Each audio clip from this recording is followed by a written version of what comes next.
কই শ্বশুর শ্বশুর কোন আছেন তোমরা বাইরো এই যে তোমার জন্য আমরা 1 ব্যাগ টাকা নিয়ে আসি আই 1 বছর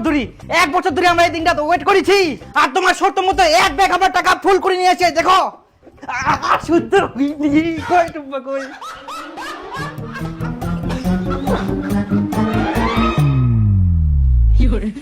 দিন বিশেষ করে সোজা তোমার শ্বশুর বাড়িতে চলে এসো।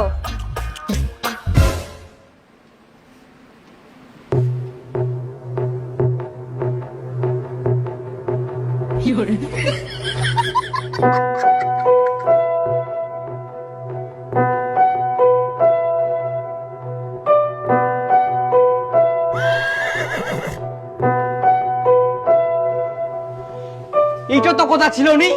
না মানে ওর বিয়া হয়ে গেল আর কি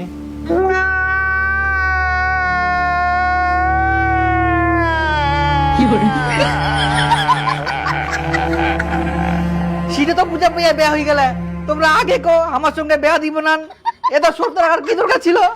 আমরা কত কষ্ট করি 1 বছরের মধ্যে 1 ব্যাগ টাকা কামাই করে নিয়ে আসি না আর তোমরা সেই মর্যাদাটা রাখেননি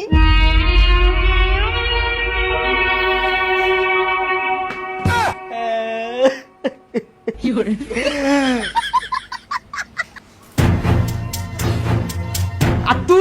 তুই তো কয়ালু বলে সারা জীবন মর্যাদা থাকে পারবো আর একটু বছর অপেক্ষা করে পারলো নি আচ্ছা ছেলেটা কি করে পুলিশের চাকরি করে।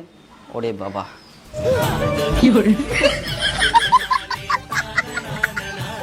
শুনো, ছেলেটাতে 1 ব্যাগ টাকা নিয়ে আসিয়া তাহলে কি একটা অফার দেওয়া যায় নাকি? শুনো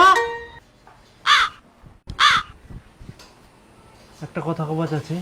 ক টুম্পার তো বিয়া হয়ে গেলে এখন তো আর কিছু করা পারবো নাই তে তোমার জন্য একটা প্রস্তাব ছে কি প্রস্তাব আমার তো আর একটা বিটি ছে চাঁদনি ওকে বিয়া করবেন একদিক থাকি ভালোই হবে টুম্পার থাকি তো মুখ চাঁদনিকে ভালো লাগে কিন্তু ওই ছেলেটা সেটা আমরা দেখে নিব, তোমাকে চিন্তা করবা হবে না।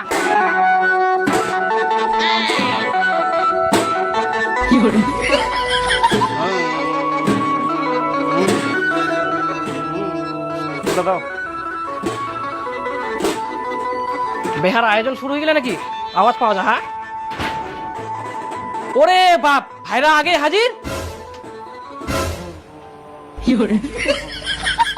হ্যাঁ হ্যাঁ লাগা তাতে লাগা তারপর মুখ গুছো হবে শ্বশুরমশাই তোমার শর্ত মতো একটা ব্যাগ নয় 2টা ব্যাগ নিয়ে এসে টাকা ভর্তি করি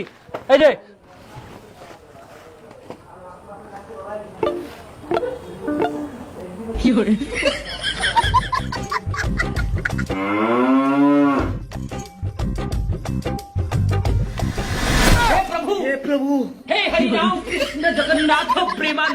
কি এবার চাঁদনির সঙ্গে বিয়ে হচ্ছে কেন তোমরা চিন্তা করেন না তোমরা 2 ব্যাগ টাকা নিয়ে আন তো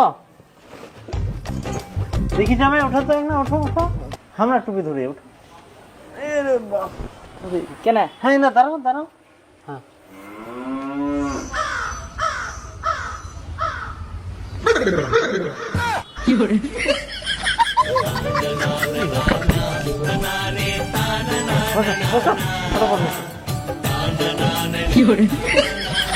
তোমরা বসো না বসো